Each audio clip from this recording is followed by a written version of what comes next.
To realize something really important, and I wanted to make sure to capture this one on a video of some kind. Riverside seems appropriate. Riverside being no different to the point I'm trying to make.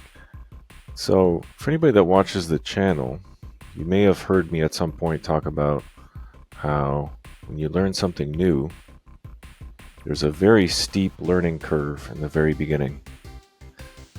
Things that are new, when you're developing new skills, whatever, naturally, it's going to be really tough at the beginning. And if you imagine like a curve, like on a graph or something, the spike at the beginning is the hardest part of the whole process. And I would say that the bottom, getting yourself motivated, bringing yourself out of an idle state to one of now progression, an upward momentum, forward moving momentum.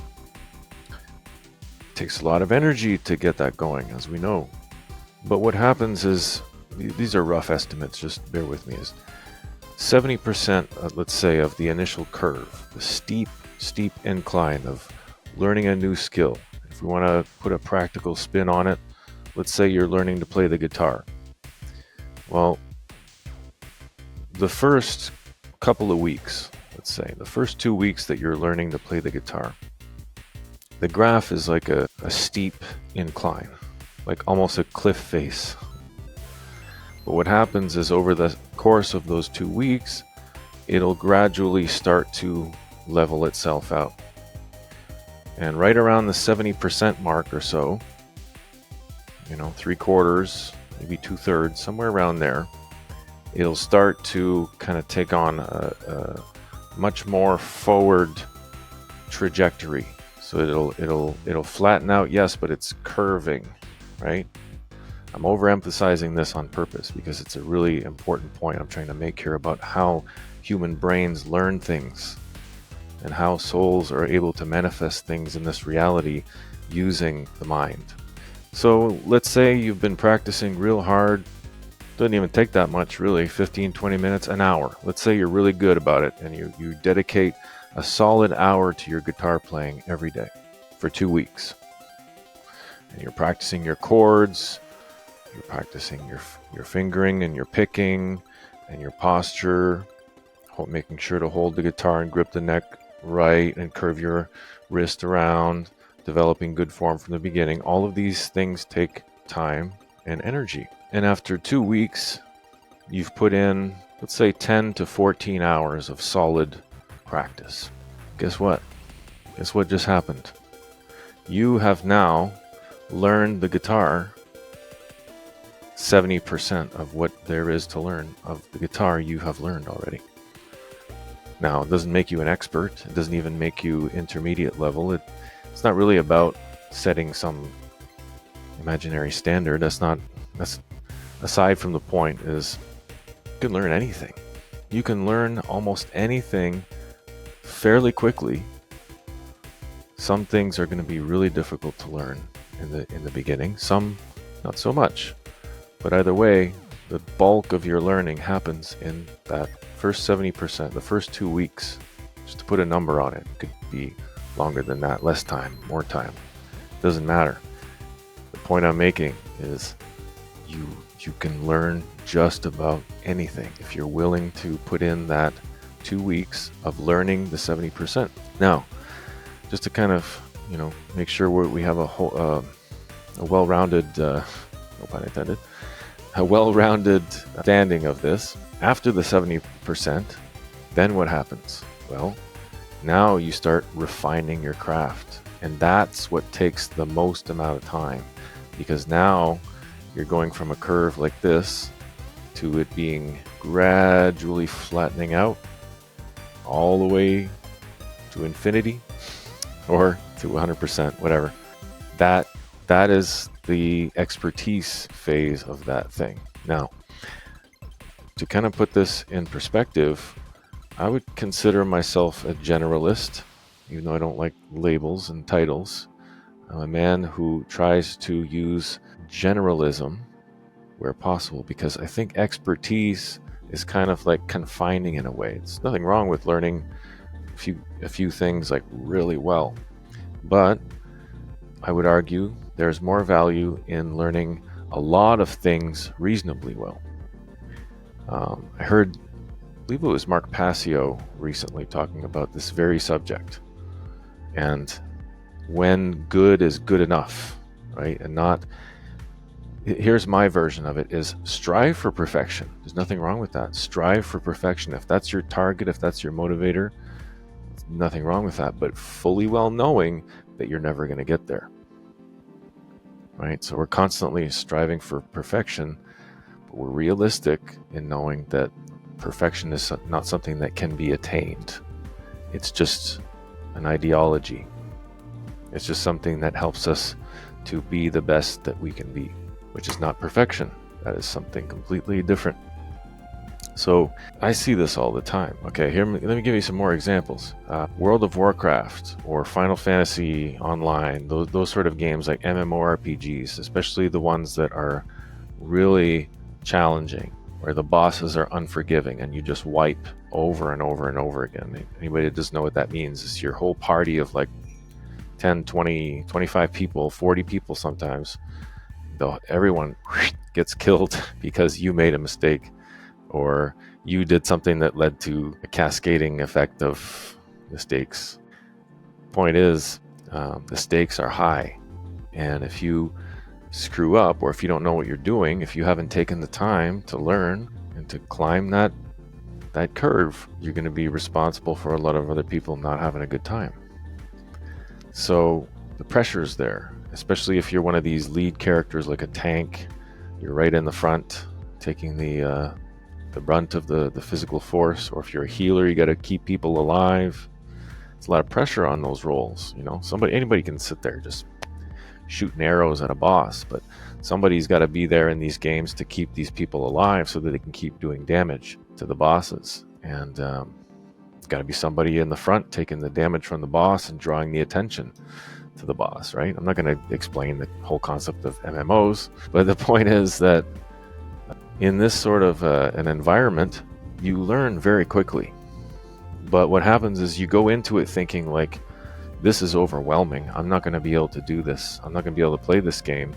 And you question yourself and you get insecure and uncomfortable and you feel like people are judging you, and there's that pressure to perform. And some people love that stuff. Some people get off on it. But I think most people are like thrilled by it. There's an excitement there, but there's also a challenge in overcoming the stress, right? The negative, possibly stress from that. And then you get to asking yourself, why am I playing this game if it's not enjoyable? But that's not the point. Is that when you do beat the boss and you die over and over and over again, but then you finally, the team comes together and you defeat this boss, it's extremely cathartic and fulfilling and exhilarating, and that makes you want to do it again. Now, if we apply it to something else other than video games,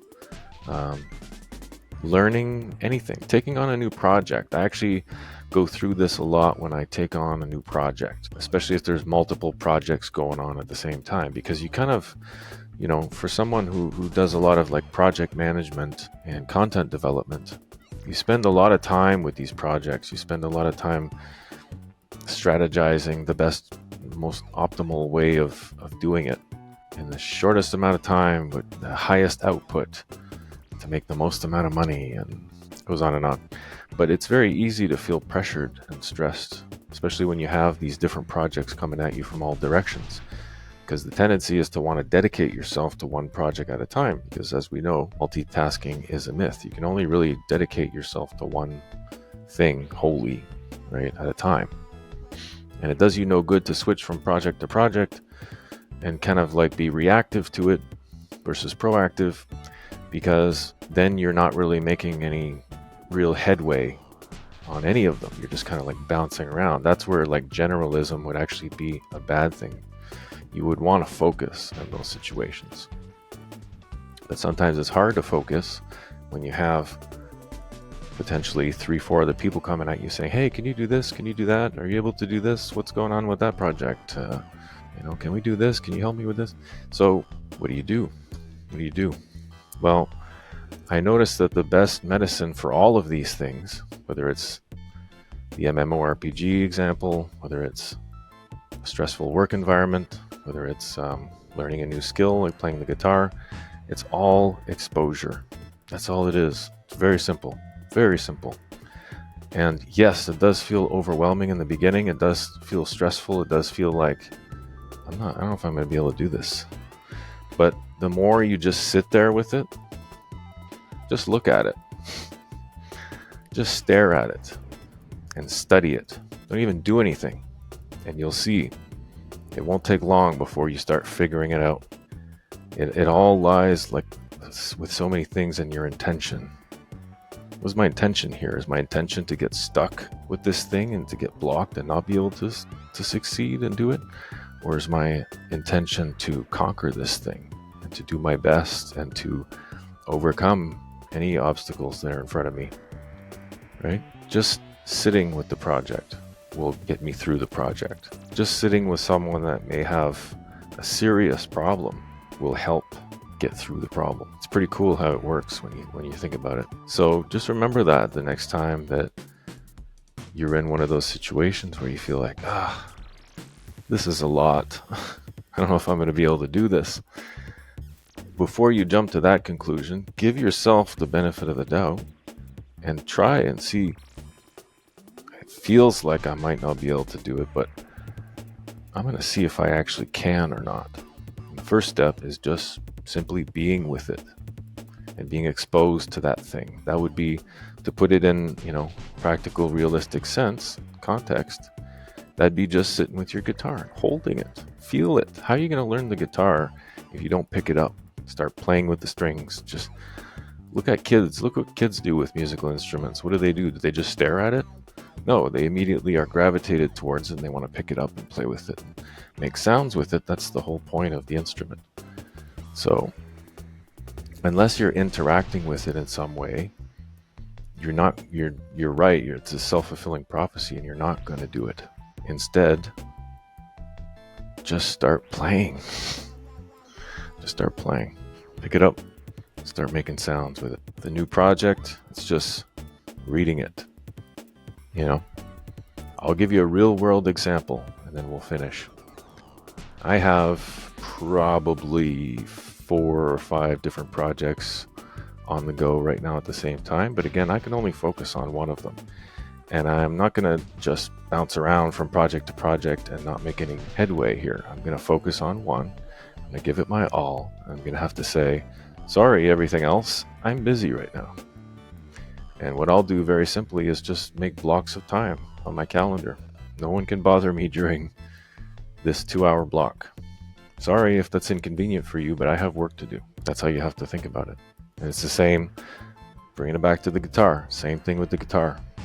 Something comes up, sorry, I can't. I've told myself I'm dedicating this time to playing my guitar. I can't do that thing that you need me to do right now. I'll do it later, or I'll help you with that. But right now, I'm playing guitar. So part of it is reserving the time so that you can create success. There you go. I'll end with a beautiful quote. I'm going to have to paraphrase because I don't know it word for word. But I think it's Earl Nightingale that said, success is making incremental progress towards your goals. Yeah, I probably just massacred it, but essentially, as long as you have goals and you're working towards them, you're successful. That's all it is. Exposure. Back to that exposure thing. It's good insight. That was a good insight today. Yeah. And it gave me a chance to learn Riverside. What am I doing? I'm exposing myself to Riverside. Enjoy all the benefits of using it now because I'm that much more comfortable now that I've recorded this video with it. So win, win, win, win. Thanks for watching.